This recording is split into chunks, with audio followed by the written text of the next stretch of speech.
नमस्कार साथियों, स्वागत है आपका YouTube चैनल जीके बाय आशीष सोनी पर। दोस्तों, मैं बात कर रहा हूँ आधुनिक भारतीय इतिहास की एक घटना रोल्ट एक्ट, उसके बारे में आज आपको मैं बता रहा हूँ। दोस्तों, तो आइए शुरुआत करते हैं। रोल्ट एक्ट जो पारित हुआ वो एक कमेटी बनी थी 1917 में, सेडिशन कमेटी बनी थी जो भारतीय आंदोलनों को दबाने के लिए बनाई गई थी। तो दोस्तों, सेडिशन कमेटी के जो अध्यक्ष थे वो थे सर रिटायर्ड न्यायाधीश जिसका नाम था सिडनी रोल्ट, वो इसके अध्यक्ष थे। और 1919 में एक कानून पारित किया गया जो इंपीरियल लेजिस्लेटिव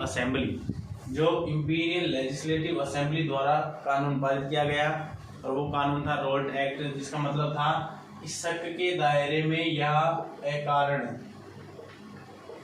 भारतीय लोगों को गिरफ्तार कर 2 साल के लिए जेल भेज दिया जाता था। दोस्तों, इसका विरोध भारत में बहुत हुआ। जब इस रोल्ट एक्ट को अपने भारत में इसका बहुत ज़्यादा विरोध किया गया। अब इसको रोल्ट एक्ट को अलग अलग नाम दिया गया। किसने क्या कहा? महात्मा गांधी ने कहा है काला कानून, M.H. गांधी ने बोला इसको काला कानून। कानून विहीन कानून कहा है जिन्ना ने, मोहम्मद अली जिन्ना ने।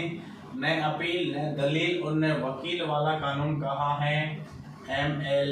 नेहरू, मतलब मोतीलाल नेहरू ने। दोस्तों, अब बात करता हूँ रोल्ट एक्ट सत्याग्रह। रोल्ट एक्ट सत्याग्रह की मैं बात करता हूँ। 30 मार्च साबरमती आश्रम में महात्मा गांधी ने अपने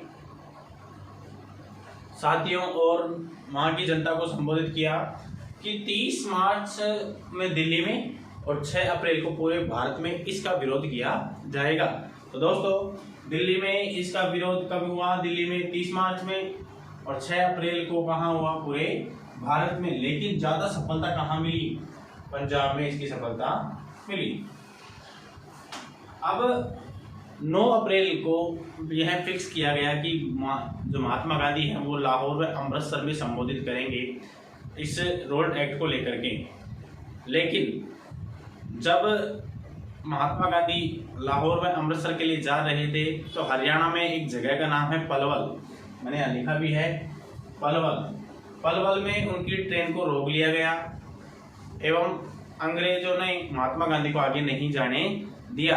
जब दूसरे दिन 9 अप्रैल वाले दिन जब वहाँ के लोगों को पता लगा कि भाई महात्मा गांधी क्यों नहीं आए, तो उन्होंने ये सोचा कि क्या पता अंग्रेज लोगों ने क्या पता उन्हें मार दिया। तो इसी को लेकर के इसका भी विरोध हुआ। तो 2 भारतीय नेता थे जिनका नाम था सैफुद्दीन किचलू और सतपाल ने, जो जनरल डीजी जो है ओडायर माइकल ऑक्टेवियन डायर, उसके कार्यालय को घेर लिया। भीड़ इकट्ठा हुई, भीड़ में लाठीचार्ज भी हुए। इस भीड़ ने भी बहुत संघर्ष किया और इसी संघर्ष के अंदर 2 अंग्रेजी महिलाएं भी क्या हुई थी? घायल हुई थी। मैंने यहाँ लिखा भी है कि सैफुद्दीन किचलू व सतपाल भीड़ सहित डीजी ओडायर के कार्यालय को घेराव किया। यहाँ पे दोनों को यहाँ पे गिरफ्तार किया गया। इसी संघर्ष में, इसी लड़ाई में 2 अंग्रेज महिलाएं घायल हुई। फिर दोस्तों, 11 अप्रैल 1919 को पंजाब के अंदर मार्शल लॉ लागू कर दिया गया। मैंने यहाँ लिख दिया कि पंजाब के अंदर मार्शल लॉ लागू किया गया। कब किया गया दोस्तों? 11 अप्रैल 1919 को। मार्शल लॉ होता है सैन्य कानून, जहाँ पे 2 या 2 से अधिक व्यक्ति एक साथ मिलने पे या तो उन्हें गोली मार दी जाती थी या उन्हें गिरफ्तार कर लिया जाता था।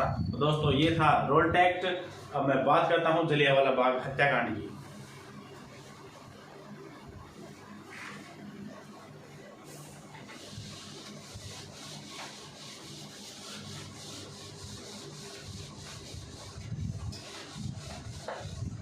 पंजाब में मार्शल लॉ लागू कर दिया गया। पंजाब में जो मार्शल लॉ लागू कर दिया गया, लेकिन वहाँ की जनता इस चीज से अनजान थी कि यहाँ पे मार्शल लॉ लागू कर दिया गया है। लेकिन 13 अप्रैल 1919 को बैसाखी के दिन एक जलियांवाला बाग में एक मेले का आयोजन हुआ। बैसाखी का मेला बोलते हैं, सिख धर्म का सबसे बड़ा त्योहार होता है। वहाँ की जो जनता है मार्शल लॉ से क्या थी, अनजान थी। मार्शल लॉ से क्या थी, अनजान थी। और वहाँ लाला हंसराज, वहाँ पे लाला हंसराज के नेतृत्व में दंगल, जनता वहाँ पे दंगल आयोजन किया गया। लेकिन वहाँ की जनता इस चीज़ से अनजान थी कि मार्शल लॉ भी लागू किया हुआ है। दोस्तों, जब किसी मुखबिर की सूचना पर जनरल डीजी जो ओडायर था, उसने आर डायर को हुक्म दिया या ऑर्डर दिया किसका, गोलियां चलाने का। तो आर डायर था, ये सैन्य प्रमुख था। तो दोस्तों, मैं आपको बता दूं कि एक था ओडायर, एक था आर डायर। ओडायर का नाम, पूरा नाम था Michael ऑक्टेवियम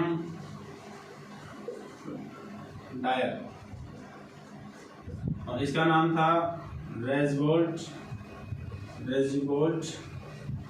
Edward Harry Dyer. Order इसने दिया था, गोलियां इसने चलाई थी। तो वहां पे चारों तरफ से जलियांवाला बाग को घेर करके उन्होंने क्या किया था, यहाँ इस तरह चारों तरफ से घेर करके गोलियां चलाई और वहां पे कई लोग मारे गए थे। लेकिन अंग्रेजों ने इस सच को छुपा करके उन्होंने ये कहा कि 379 लोग तो मारे गए हैं और 1200 से ज्यादा लोग क्या हुए हैं, घायल, जबकि ऐसा नहीं हुआ था। मरने वालों की संख्या भी बहुत ज्यादा थी। इस जलियांवाला बाग हत्याकांड को देख करके रविंद्रनाथ टैगोर ने नाइटहुड की उपाधि त्यागी थी। दोस्तों, मैं आपको एक बात बता देता हूँ, जो महात्मा गांधी थे, महात्मा गांधी ने केसर ए हिंद की उपाधि कब त्यागी, वो त्यागने का समय था 1 अगस्त 1920 को त्यागी थी। कभी भी ऐसे मत कर देना कि जलियांवाला बाग हत्याकांड के बाद में त्यागी थी। असहयोग आंदोलन जिस दिन शुरू हुआ था उसी दिन इन्होंने क्या किया था, केसर ए हिंद की उपाधि त्यागी थी। और दोस्तों, जो एक वायसराय की जो कार्यकारिणी थी उसमें एक भारतीय सदस्य था, उसने भी इस्तीफा दे दिया था। उसका नाम है शंकरन नायर ने क्या किया, इस्तीफा दिया। दोस्तों, गांधी जी ने कहा अंग्रेज सरकार कि अब भारत से किसी भी सहयोग की अपेक्षा ना करें, क्योंकि उन्होंने बहुत ही ज्यादा क्या कर लिया, हिंसा का मार्ग अपना करके भारतीय निर्दोष जनता को उसे मारा है। और 18 अप्रैल 1919 को ये एक्ट वापस लिया या विरोधी सत्याग्रह रोक दिया गया। अब दोस्तों, मैं बात करता हूं हंटर कमेटी आयोजित की गई। हंटर कमेटी क्यों बनाई गई, जलियांवाला बाग हत्याकांड जो था उसकी समीक्षा करने के लिए। तो इसका अध्यक्ष बना कौन, विंसलो हंटर इसका अध्यक्ष बना। और अक्टूबर 1919 में ये बनाई गई। लेकिन इसके अंदर हंटर कमेटी में सदस्य कौन कौन थे, 5 अंग्रेजों के साथ साथ 3 भारतीय भी इस कमेटी के सदस्य बनाए गए। 3 भारतीय कौन कौन से हैं, जगत नारायण, चिमनलाल, शीतलवाड़। एक तो जगत नारायण, एक चिमनलाल, शीतलवाड़, और जो तीसरा है उसका नाम है साहबजादा सुल्तान।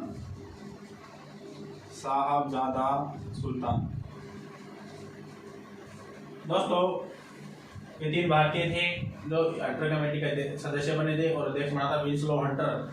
इस कमेटी ने क्या किया, डायरों को निर्दोष बताया, डायरों को निर्दोष बताया, जबकि जो पंजाब की जनता थी उसको क्या बताया, दोषी ठहराया। और इसे डायर की या ओ डायर की मानवीय भूल बताया। लेकिन दोस्तों इस कमेटी ने अंग्रेजों का पक्ष लिया। अब इसके बाद में एक जब भारतीय संतुष्ट नहीं हुए तो भारतीयों ने कमेटी बनाई जिसका नाम था तहकीकात कमेटी या तहकीकात समिति। इसके बाद में बनाई गई एक तहकीकात समिति। तहकीकात समिति कब बनाई गई थी? दिसंबर 1919 में। इसके अध्यक्ष थे मदन मोहन मालवीय। और इसमें सदस्य कौन कौन थे? इसमें सदस्य थे M.H. Gandhi,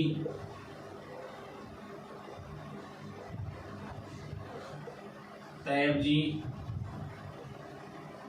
Hussain, M.L. Nehru, C.R. दास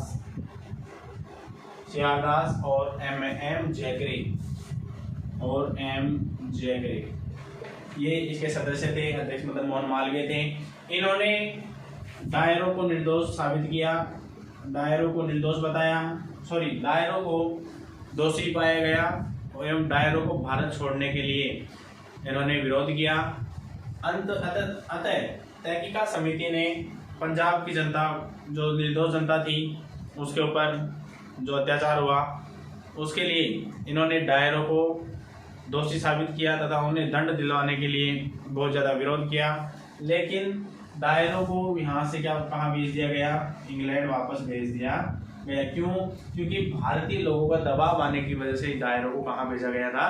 दिल्ली, लंदन वापस भेजा गया था। अब मैं बात करता हूँ बदला। जो जलियांवाला बाग हत्याकांड है, इसका बदला कैसे हुआ? बदला लेने वाले का नाम था क्रांतिकारी उधम सिंह। क्रांतिकारी उधम सिंह जो था 1933 में 33-34 में कहाँ गया? लंदन में गया। लंदन में जाने का किस तरह गया था? पढ़ाई का वीजा लेकर के कहाँ गया था? लंदन। वहाँ जाकर के उन्होंने जानकारी जुटाई। पहली जानकारी तो ये जुटाई कि जो आर डायर था जिसने गोलियां चलाई थी उसकी किसी भयानक बीमारी की वजह से क्या हो गई थी? मृत्यु हो गई थी। और इसकी मृत्यु कब हुई थी? इसकी मृत्यु हो गई थी 1927 में। दूसरी उसने ये जानकारी प्राप्त की कि जो ओ डायर है उसका 1940 में एक प्रेस कॉन्फ्रेंस है, तो उसने सोचा कि इसी प्रेस कॉन्फ्रेंस में अब मैं इस ओ डायर की हत्या करूंगा। तो उन्होंने एक पत्रकार की भांति वेश बना करके वो वहां गए और सबसे आगे जाकर के बैठे। उन्होंने बंदूक को अपनी डायरी में छुपा करके लेके गए थे और वहां जाकर के जैसे ही और डायर सामने आया या अपना इंटरव्यू देने या अपनी कॉन्फ्रेंस करने के लिए जैसे ही जनता के सामने आया, उसी समय उधम सिंह ने 6 की 6 गोलियां उसके छाती में या उसके सीने में दाग दी थी। इस तरह उसने ओ डायर को मार करके जलियांवाला बाग हत्याकांड का बदला लिया। बदला लेने के कारण ये भी था क्योंकि उसी जलियांवाला बाग हत्याकांड में जो उधम सिंह थे उन्होंने अपने चाचा और चाची को मौत मतलब मरे हुए देखा था। इस वजह से उन्होंने ये छोड़ा। तभी से जुनून आ गया था कि मैं जब तक इनकी गोली या इनको मार नहीं देता तब तक मैं चैन से नहीं बैठूंगा।